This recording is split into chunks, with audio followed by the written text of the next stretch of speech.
Chapter 2. The Pool of Tears. "Curiouser and curiouser," cried Alice. She was so much surprised that for the moment she quite forgot how to speak good English. "Now I'm opening out like the largest telescope that ever was. Goodbye, feet." For when she looked down at her feet, they seemed to be almost out of sight, they were getting so far off. "Oh, my poor little feet, I wonder who will put on your shoes and stockings for you now, dears. I'm sure I shan't be able. I shall be a great deal too far off to trouble myself about you. You must manage the best way you can. But I must be kind to them," thought Alice.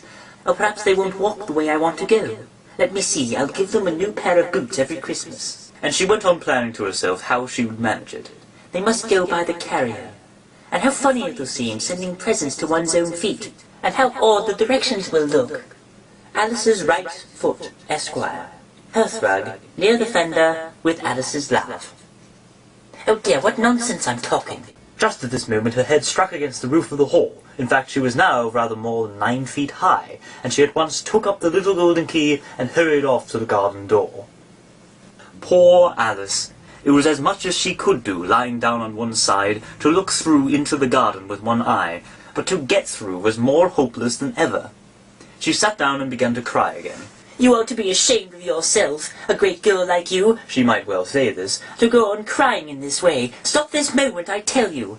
but she went on all the same, shedding gallons of tears, until there was a large pool around her, about 4 inches deep, and half reaching down the hall.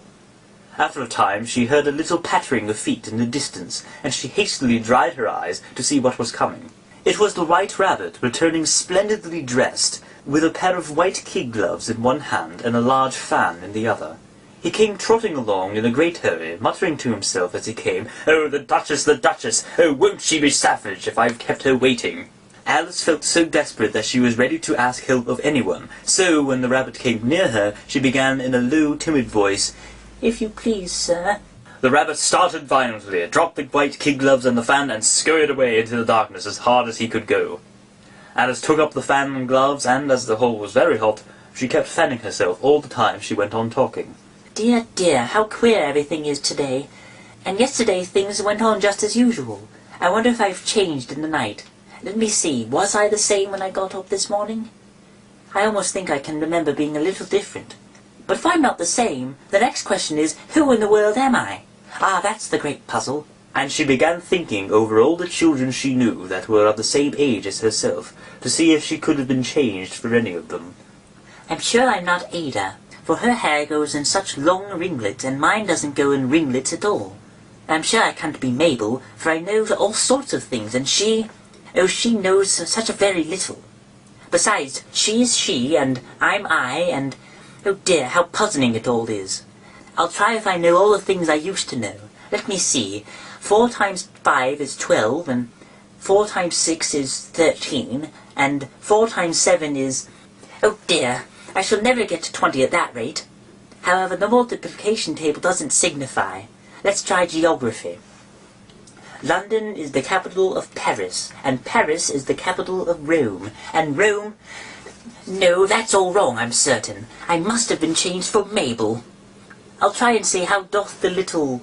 And she crossed her hands on her lap as if she were saying lessons, and began to repeat it. But her voice sounded hoarse and strange, and the words did not come the same as they used to do. How doth the little crocodile improve his shining tail, and pour the waters of the Nile on every golden scale? How cheerfully he seems to grin, how neatly spreads his claws, and welcomes little fishes in with gently smiling jaws.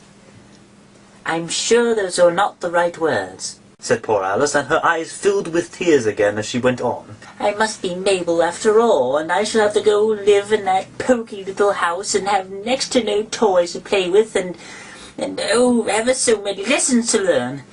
No, I've made up my mind about it. If I'm Mabel, I'll stay down here. It'll be no use their putting their heads down and saying, 'Come up again, dear.' I shall only look up and say, 'Who am I then? Tell me that first, and then if I like being that person, I'll come up. If not, I'll stay down here till I'm somebody else.' But, oh dear," cried Alice with a sudden burst of tears, "I do wish they would put their heads down. I'm so very tired of being all alone here." As she said this, she looked out at her hands and was surprised to see that she had put on one of the rabbit's little white kid gloves while she was talking. How can I have done that? she thought. I must be growing small again. She got up and went to the table to measure herself by it, and found that, as nearly as she could guess, she was now about 2 feet high, and was going on shrinking rapidly. She soon found out that the cause of this was the fan she was holding, and she dropped it hastily, just in time to save herself from shrinking away altogether. That was a narrow escape, said Alice, a good deal frightened at the sudden change, but very glad to find herself still in existence. And now for the garden. And she ran with all her speed back to the little door, but alas, the little door was shut again, and the little golden key was lying on the glass table as before. And things are worse than ever, thought the poor child, for I never was so small as this before, never, and I declare it's too bad, that is. As she said these words, her foot slipped, and in another moment, splash, she was up to her chin in salt water. Her first idea was that she had somehow fallen into the sea, and in that case I can go back by railway, she said to herself. Alice had been to the seaside once in her life, and had come to the general conclusion that wherever you go on the English coast, you find a number of bathing machines in the sea, some children digging in the sand with wooden spades, then a row of lodging houses, and behind them a railway station. However, she soon made out that she was in the pool of tears which she had wept when she was 9 feet high. I wish I hadn't cried so much, said Alice as she swam about, trying to find her way out. I shall be punished for it now, I suppose, by being drowned in my own tears. That will be a queer thing, to be sure. However, everything is queer today. Just then she heard something splashing about in the pool a little way off, and she swam nearer to make out what it was. At first she thought it might be a walrus or a hippopotamus, but then she remembered how small she was now, and soon made out that it was only a mouse that had slipped in like herself. Would it be of any use now, thought Alice, to speak to this mouse? Everything is so out of the way down here that I should think very likely it can talk. Or at any rate, there's no harm in trying. So she began. Oh, Mouse, do you know the way out of this pool? I am very tired of swimming about here, oh, Mouse. Alice thought this must be the right way of speaking to a mouse. She had never done such a thing before, but she remembered having seen in her brother's Latin grammar, a mouse of a mouse, to a mouse, oh mouse. The mouse looked at her rather inquisitively, and seemed to her to wink with one of its little eyes, but said nothing. Perhaps it doesn't understand English, thought Alice. I dare say it's a French mouse come over with William the Conqueror. For, with all her knowledge of history, Alice had no clear notion of how long ago anything had happened. So she began again. Où ma chatte? Which was the first sentence in her French lesson book. The mouse gave a sudden leap out of the water and seemed to quiver all over with fright. Oh, I beg your pardon, cried Alice hastily, afraid that she had hurt the poor animal's feelings. I quite forgot you didn't like cats. Not like kits? Cried the mouse in a shrill, passionate voice. Would you like kits if you were me? Well, perhaps not. Don't be angry about it. And yet I wish I could show you our cat Dinah. I think you'd take a fancy to cats if you could only see her. She's such a dear, quiet thing.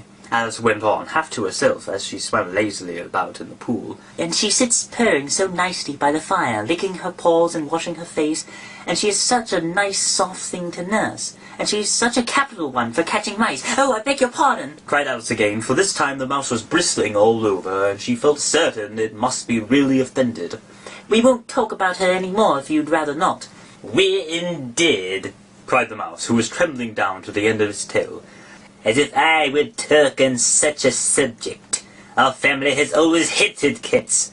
Nasty, low, vulgar things. Don't let me hear that name again. I won't indeed, said Alice, in a great hurry to change the subject of conversation. Are you fond of dogs? The mouse did not answer, so Alice went on eagerly. There's such a nice little dog near our house I should like to show you. A little bright-eyed terrier, you know, with such long brown curly hair. And it'll fetch things when you throw them. And it'll sit up and beg for its dinner and all sorts of things. I can't remember half of them. And it belongs to a farmer, you know, and he says it's so useful it's worth £100.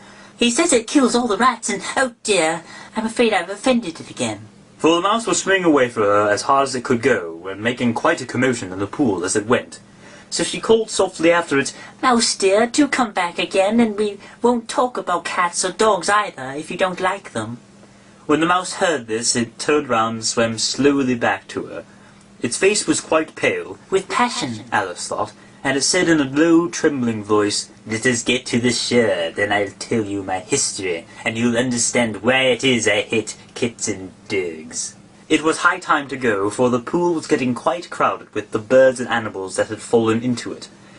There was a duck and a dodo, a lory and an eaglet, and several other curious creatures. Alice led the way, and the whole party swam to the shore.